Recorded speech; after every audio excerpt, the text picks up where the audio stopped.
Hi, everybody. It's February 17th, 2024, and I would just like to share a little something that I felt like I ought to share with someone, which is that I took my lady friend out for Valentine's dinner. Uh, I'll be just as brief as possible, trying to get views. There's a reason for that. So let me try to not talk too much and just say I took her out for dinner.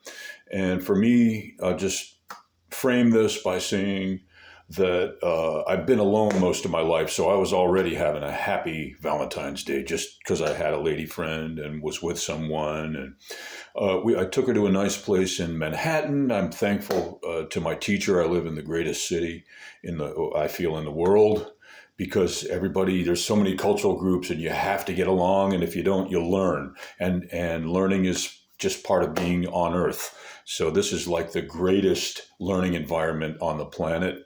It's not homogenous. It's not it's I don't like the word heterogeneous or homogeneous, because they're like, no, let's just use everyday terminology. There's every cultural group in New York, and so there's always friction. But if you don't, and you can, if you learn from the friction, it's the most beautiful city in the world. And if you don't learn from the friction can actually destroy people who refuse to accept the premise of love thy neighbor, which has to do with getting along with other cultural groups without taking advantage of them physically and in terms of food or love or shelter, but everybody sharing and being happy with less.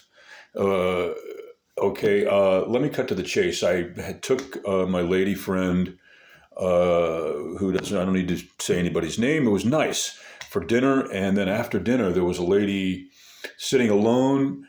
And I thought I would try to, my date went to the restroom and I was paying the check. And I thought, let me just start a conversation based on the premise of love thy neighbor, not I'm hitting on you, not I'm trying to get your food, not I'm trying to get your shelter, which is really what it comes down to, is that everybody needs to eat, sleep, have a warm place to live, and a bathroom, and someone to love.